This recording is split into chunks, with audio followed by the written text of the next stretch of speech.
So it is the first week of October, and you can see that our pool is almost like over 2/3 in the shade now. So we've been firing up the pool heaters, and we're playing with trying to improve the efficiency on the pool heaters. We're running our pool pump on 230 volts off of our solar right now, and that runs 24 hours a day, 1200 RPM overnight, and then 2000 to 3200 during the day when we're heating our pool. So we've just started playing, and we're messing around with taking the heat. I built a box. I bought a like couple packs of these 24 inch by 24 inch, the panels that they use to make these hot houses, greenhouses. And I taped them together with the foil tape.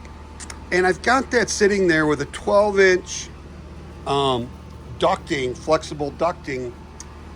And it's only like 65, 70 degrees out right now in the morning at 9 o'clock in the morning. But that'll put out 115, 120 degrees.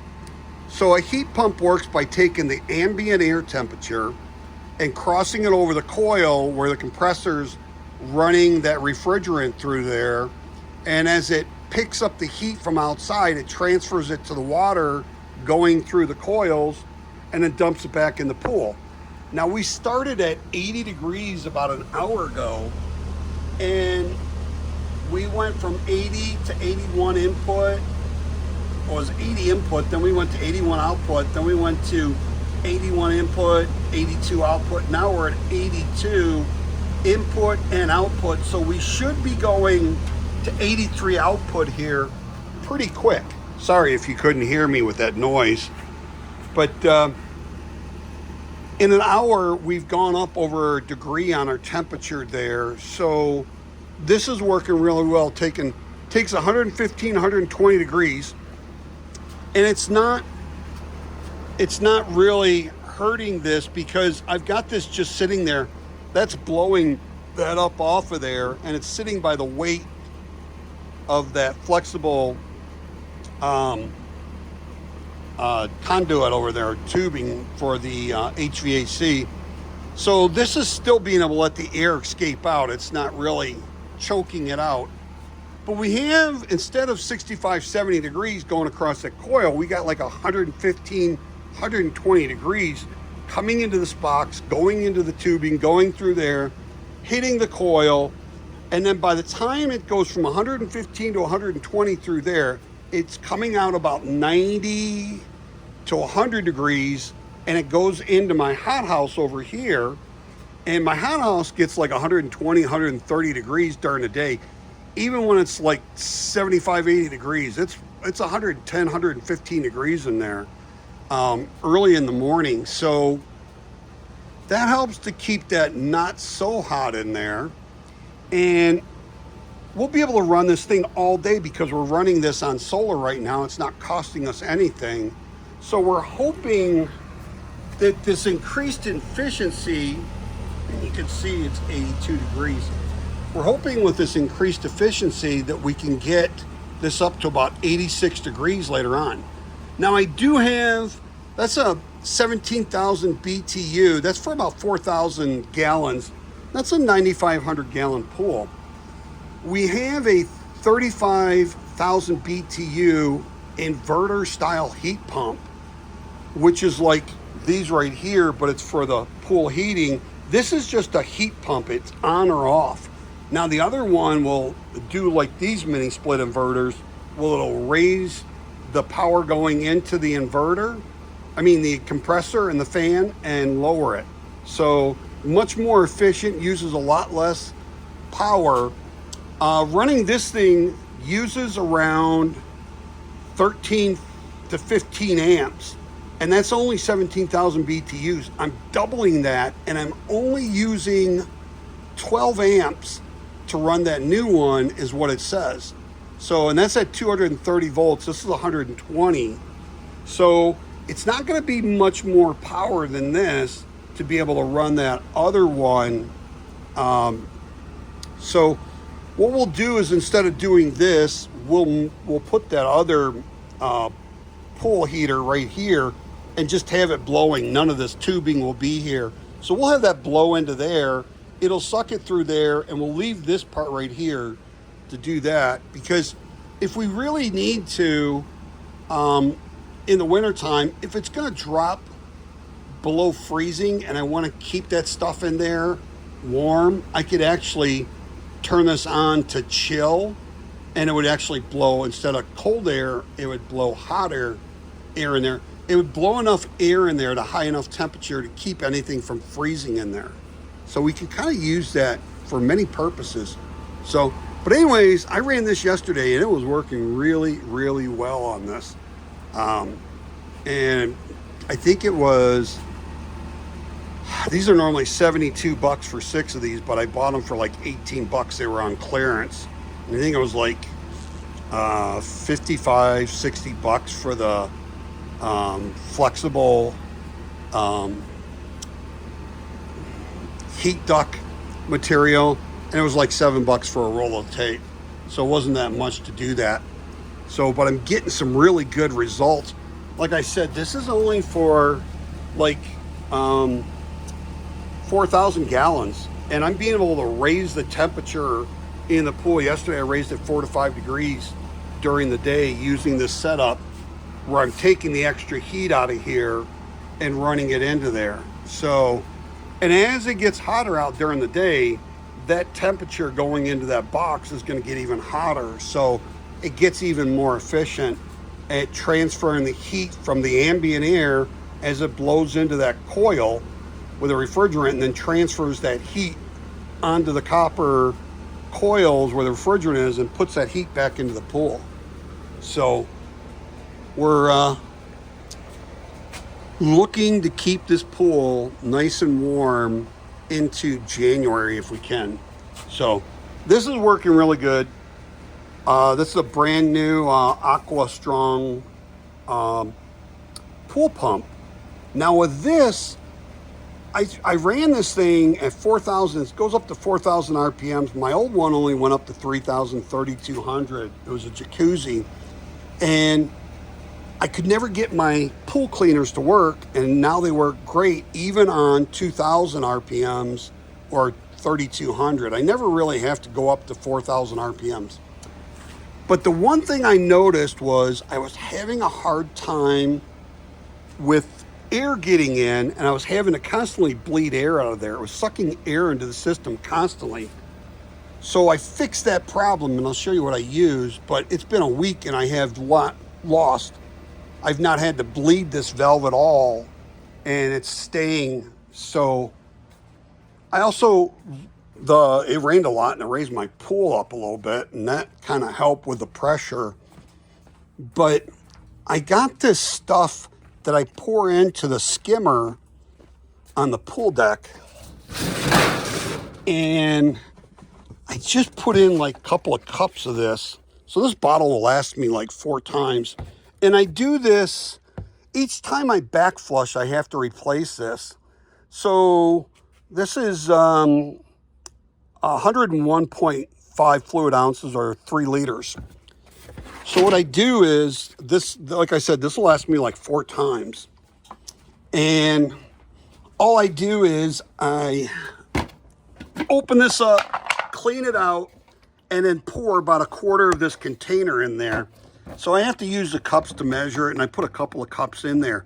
But what that does is it goes into the sand filter, and it creates a barrier, and for some reason I don't suck air into the filter or the pump anymore. So that's really nice. I was having to constantly bleed that thing a couple times a day. I don't know, maybe like 10, 15, 20 times a day. Now I don't have to bleed it at all because it doesn't suck any air in. So it just needed that, but I kind of opened up some things when I put it up to 4,000 RPMs. The water was even coming out of here and dripping down. But now it's doing good. In fact, I went around and I put the pool lube on any O-rings I have, right? The Union there, right there, right there. that union, this union, this union, and there's other unions. And even on this union right here and this union. So now I don't have any problems. It's staying completely sealed without any problems whatsoever. So I got that stuff on Amazon.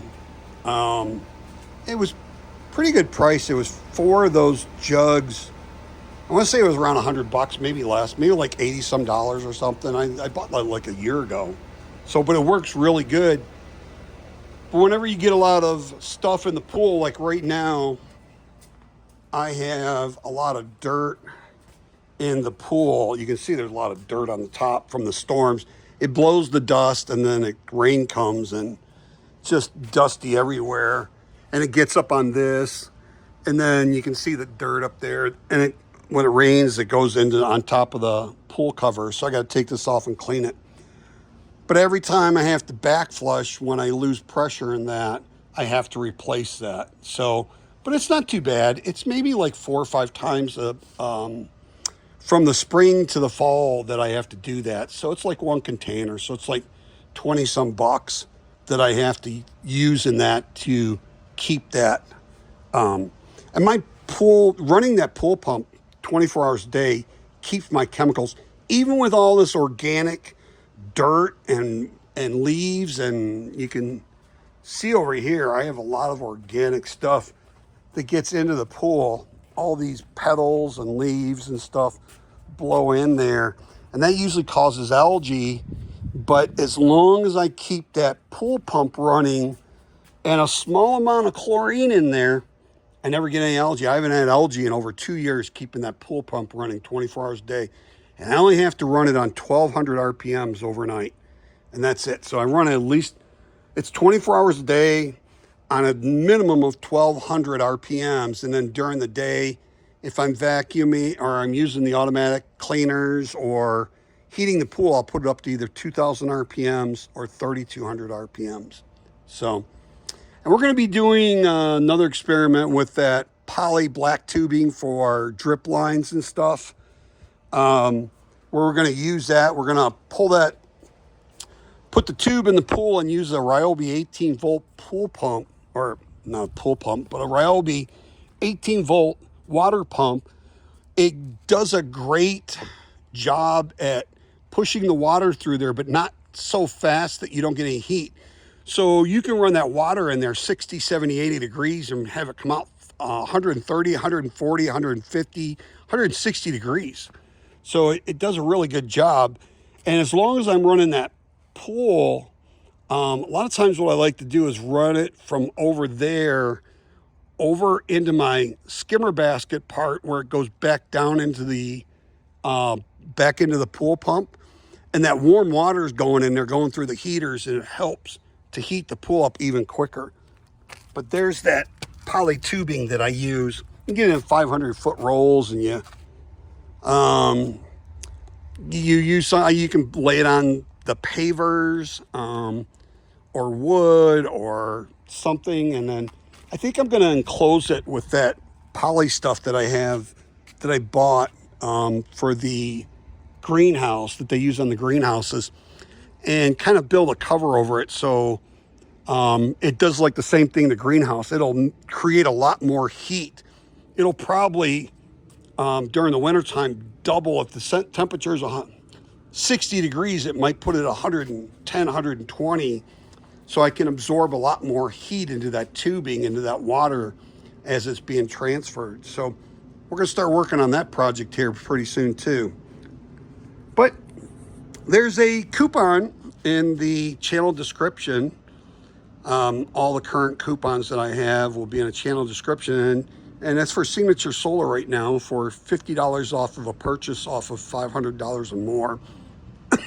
All my solar stuff pretty much comes from Signature Solar. I get some used solar panels locally here at Santan Solar, but don't have any coupon codes for them. They don't really do coupon codes that I know of.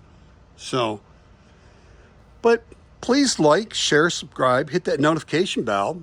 And if you have any questions, comments, if you're a company and you would like me to test something with the solar or the pool pool pump, pool heaters, anything like that, pool covers.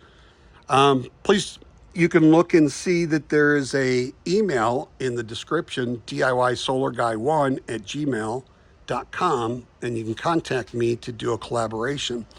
And I'll test out your product and do reviews on it, unboxing, installation, setup, and how it does over time. So if you have any questions or comments, don't hesitate to ask. I usually reply pretty quickly, usually within minutes to hours at this point. And pretty much it. You have a truly wonderful and extremely blessed day. See you in the next video.